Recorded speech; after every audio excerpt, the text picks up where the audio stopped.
ጉድ እናንተ አብርሽ በሚገርምና እንዲሁም ደግሞ በሚደንቅ ሁኔታ የሄርሜላን ልደት አከበረ። ይሄም ብዙዎቻችን የጠበቅነው ነገር ሌላ ውስጥ ስንገባ ደግሞ የሰማነው ነገር ሌላ ሆኖ እንትን ቢያደርገንም ነገር ግን ደግሞ የሄርሜላን ልደት በዚህ ልክ ማክበሩ በጣም ደስ የሚል ነገር ነው። ይገባታል ነው። ሲቀጥል ደግሞ ሄርሜላ በዛን ልክ እንትን የምትሆንበት አንዳች ምክንያት አለ ብዬ አላስብም። ምክንያቱም ልደቷን ስላከበረላትና እንዲሁም ደግሞ ይህንን አበባ ይዞል ምንድን ነው ይዞ ስለመጣ በዚህ ልክ እኔ እንጃ።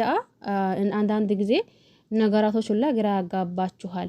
እናንተ ወዳችሁ ወይም ደግሞ ፈልጋችሁ ሳይሆን ስትፈልጉ ግራ የሚያጋባችሁ አጋጣሚ አለ። አሁን እያየሁት ያለውና እንዲሁም ደግሞ እየሰማሁት ያለው ነገር እንደዛ ሆኖብኛል እኔ ላይ ማለት ነው። እናንተ ላይ በእርግጥ አላቅም። ነገር ግን ሄርሜላን በዚህ ልክ ደስተኛ ልትሆንበትና በዚህ ልክ ደስ ሊላት ይገባል ብዬ አላስብም። ምክንያቱም ብዙ ነገር አዎ አይተናል፣ አሳልፈዋል፣ ብዙ ነገር አብሮ አሳልፈዋል፣ ብዙ ነገር እንትን ብለዋል። ነገር ግን ደግሞ አሁን ለታ በዚህ በልደቷ ምክንያት ሲመጣ ይህንን አበባ ይዞላት ሲመጣ በዚህ ልክ ደስተኛ የሚያደርጋት አንዳች ነገር አለ ብዬ አላስብም። አዎ እናውቃለን፣ ብዙ ነገር አብሮ አሳልፈዋል፣ ብዙ ነገር ሆነዋል፣ ብዙ ነገር ተፈጥረዋል፣ ብዙ ነገር አለ። ያ ደግሞ እዚህ ጋር ሄርሜላ ካሳለፈችውና እንዲሁም ደግሞ አብርሽ ምንም ምክንያት ሳይነግራት እንኳን ይሄ ነገር እኮ ሄርሜላ ባንቺ የጠላሁት እኮ ይሄ ነው ሳይላት ምንም ነገር ሳይናገርና ሳይጋጋር ወደ ፍቅር ሲሄድ ያን ሰሞኑን የተፈጠረውን ነገር ሁላ አይታችኋል ብዬ አስባለሁኝ። አሁን ለታጌን ይህንን አበባ ይዞላት ሲመጣ ሄርሜላ በዚህ ልክ ደስተኛ መሆኗ እኔ እንጃ ተገቢ ነው ብዬ አላሰብኩትም። እናንተ እኔ እንዴት እንደተረዳችሁት ወይም ደግሞ እንዴት እንዳሰባችሁት አላቅም። ለማንኛውም ሰላም አለይኩም ወራህመቱላሂ ወበረካቱሁ። ውድና ተከበራችሁ ውድ ቤተሰቦቼ በሙሉ ሀባይብ እንዴት ናችሁ? ደህና ናችሁ ወይ? እኔ ደህና ነኝ አልሐምዱሊላህ። እናንተስ እንዴት ናችሁ? ሁላችሁንም ሰላም ብያለሁኝ። በያላችሁበት ዓለም ዳርቻ የአላህ ሰላም እንዲሁም ዝነት በረከት ርህራሄ ከእናንተ ጋር ይሁን እያልኩኝ ክርስቲያን ወገኖቼም ሰላም እያልኩኝ መጥቻለሁኝ።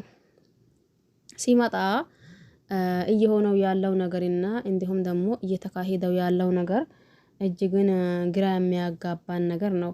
ምክንያቱም ምን መሰላችሁ እዚህ ጋር ብዙ ጊዜ ሄርሜላን ስናያት ብዙ እንትን ብላ ለአብርሽ ያላትን ቦታ እናቀዋለን። አብርሽን እንዴት እንደምታከብረው ይሄ ግልጽና ግልጽ ሁላችንም እናቀዋለን። ግን ደግሞ ሰሞኑን እየተካሄደው ያለው ነገር እጅጉን እያስጠላን ነው ያለው ማለት ነው። ይሄም ማለት ብዙዎቻችን አይ እንግዲህ ሄርሜላ ከዚህ ነገር መራቅና እንዲሁም ደግሞ ከዚህ ነገር መውጣት አለብሽ። ምክንያቱም ይሄ ድራማ ላንቺ አይሆነሽምና ዝም በይውና ውጪ ታዩ። በቃ ስላን ሲጀመር ከነሱ ህይወት ውጪ የራስሽ ህይወት ኖርና የራስሽን ነገር ይዘሽልና ስንል ብዙ አውርተን ነበር። ነገር ግን ደግሞ ያም አልሆነም። ሰሞኑን ሩታና እንዲሁም ደግሞ ሄርሜላ ታርቆ እየሆነው ያለው ነገር አይታችኋል ብዬ አስባለሁኝ። ሲቀጥልም ደግሞ በዚህ ሰዓት አብርሽ ይሄንን ነገር ማክበሩም ልክ ነው ተገቢ ነው ብዬ አላስብም። ምክንያቱም ትላንትም የሆነው ነገር አይታችሁታል። ከትላንትም ወዳ እየተፈጠረው ያለው ነገር አይታችሁታል። እኛ ተመልካቾች ራሳችን ችግር አለብን። ለምን አንድ ነገር ሲሆን አይ ይሄ ነገር እንደዛ መሆን የለበትም፣ አንድ ነገር ሲመጣ ደግሞ ለምን ይሄ ነገር እንደዛ ሆነ ብለን ብናወራ ኖሮ ትንሽ እንትን ይል ነበር። ነገር ግን ደግሞ አሁን ለታ ያ ነገር አልተገኘም። ዞሮ ለማንኛውም ልደቷን አከብሮልታ ምንድን ነው እያከበረላት ነው። ብዙ ሰዎችም ደስ ብሏቸዋል። ብዙ ሰዎችም ደግሞ ጥያቄ ፈጥሮባቸዋል። ለማንኛውም እናንተ የምትሉት እናንተ ኮሜንት ስር ማስቀመጥ ትችላላችሁ። እኔ ግን ልክ ነው ብዬ አላስብም። ካሳለፈችው አንጻር የተነሳ አሁን ለታ ይሄ ልደት ማክበሩ ተገቢ ነው አግባብ ነው ብዬ ስላላሰብኩኝ ማለት ነው።